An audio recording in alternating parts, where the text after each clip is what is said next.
2월 7일 동서남북을 바라보라. 창세기 13장 14절에서 18절 말씀. 롯이 아브람을 떠난 후에 여호와께서 아브람에게 이르시되 너는 눈을 들어 너 있는 곳에서 북쪽과 남쪽 그리고 동쪽과 서쪽을 바라보라. 보이는 땅을 내가 너와 내 자손에게 주리니 영원히 이르리라. 내가 내 자손이 땅에 티끌 같게 하리니 사람이 땅의 티끌을 능히 셀 수 있을진데 내 자손도 세리라. 너는 일어나 그 땅을 종과 횡으로 두루 다녀 보라. 내가 그것을 내게 주리라.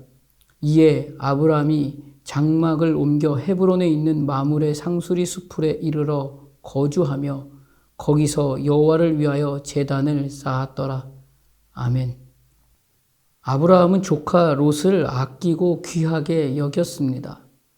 아브라함은 고향 친척 아비의 집을 떠나 내가 내게 보여줄 땅으로 가라 라는 그 말씀에 믿음으로 반응하며 그 말씀을 따라 가는 길에도 롯과 함께 하란 땅을 떠납니다.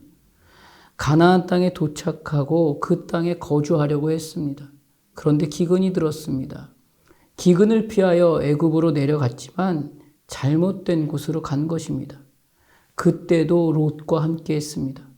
창세기 13장에서 애굽에서 그와 그의 아내와 모든 소유와 롯과 함께 네겝으로 올라가니라고 기록하며 여기까지도 롯과 함께 합니다. 이제 가축과 은과 금이 풍부해졌습니다. 소유가 많아졌습니다. 그러자 곧 전에 장막 쳤던 곳에 이르니라고 기록하며 아브라함이 처음 하란 땅을 떠나서 제단을 쌓은 곳에 도착하게 됩니다. 여기도 롯이 함께 합니다. 그런데 그 후에 성경은 그들의 소유가 많아서 동거할 수 없었음이니라 라고 기록하고 있습니다. 그때도 아브라함은 롯을 아끼고 귀하게 여깁니다.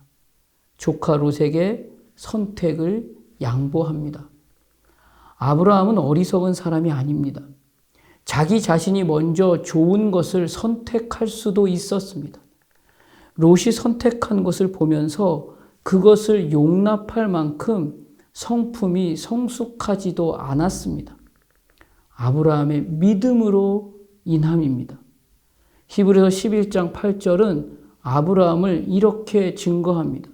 믿음으로 아브라함은 부르심을 받았을 때에 순종하여로 증거하고 있습니다. 그리고 하나님은 분명하게 아브라함에게 너는 복이 될지라로 약속하십니다. 이것으로 아브라함은 복의 근원이 하나님이심을 믿었습니다. 그리고 하나님의 약속을 믿었습니다. 그래서 아끼고 귀하게 여긴 롯에게 자신이 먼저 선택할 수 있었던 그 선택을 양보할 수 있었습니다. 하나님은 이 믿음을 보셨습니다. 그래서 아브라함과 셀 수 없는 많은 후손에게 약속하십니다. 오늘 본문 15절과 16절을 쉬운 성경을 보니까 이렇게 기록하고 있습니다. 내 눈에 보이는 이 모든 땅을 내가 영원히 너와 내 자손에게 줄 것이다. 내가 내 자손을 땅의 티끌만큼 많게 해주리니 누구든지 땅 위에 티끌을 셀 수 있는 사람이 있다면 그 사람은 내 자손도 셀 수 있을 것이다.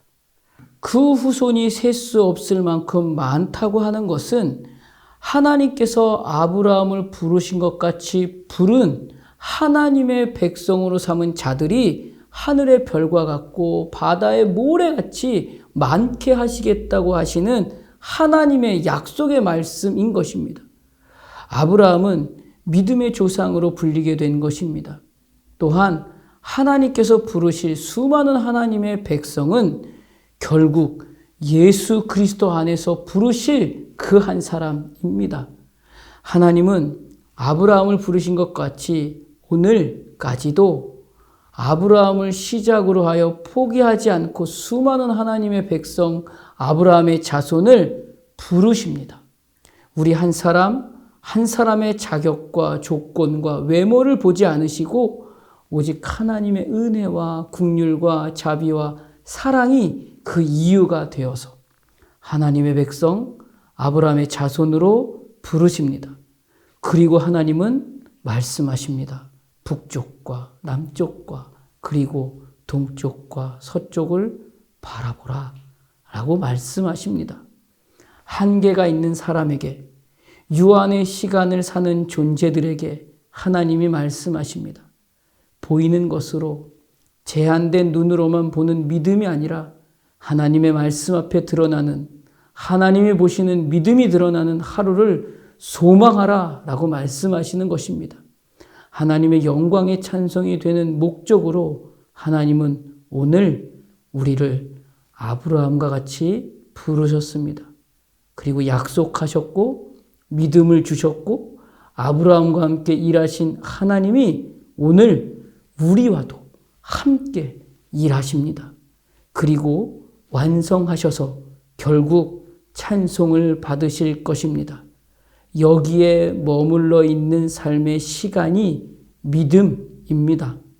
오늘의 시간이 정말 초라한 시간이라 할지라도 아브라함을 부르시고 하나님의 뜻을 세우시며 그리스도 예수 안에서 우리를 구원으로 묶으신 그 믿음 안에 머물러 있을 때 북쪽과 남쪽 그리고 동쪽과 서쪽은 모두 하나님의 것이고 믿음의 백성들의 것임을 알고 믿음의 시간으로 오늘 하루의 시간을 어제보다 오늘 조금 더 성숙의 자리로 나아가는 하루가 될 것입니다. 기도하겠습니다. 하나님, 여전히 우리의 눈과 귀는 보이고 들리는 것에만 마음과 몸이 움직입니다. 그럼에도 연약한 우리를 부르셔서 하나님의 뜻으로 묶으시고 하나님의 은혜와 자비와 긍휼로 하나님의 자손으로 하늘의 별과 같이 바다의 모래와 같은 하나님의 백성으로 부르셨음을 믿음으로 고백합니다. 하나님의 눈으로 나를 이끄셔서 하나님의 눈으로 한계가 있는 세상의 시간을 영원한 시간 속에서 일하시는 하나님의 마음과 뜻을 믿음으로 소유하여 오늘을 살아내는 하루가 되기를 원합니다. 예수님 이름으로 기도드립니다. 아멘.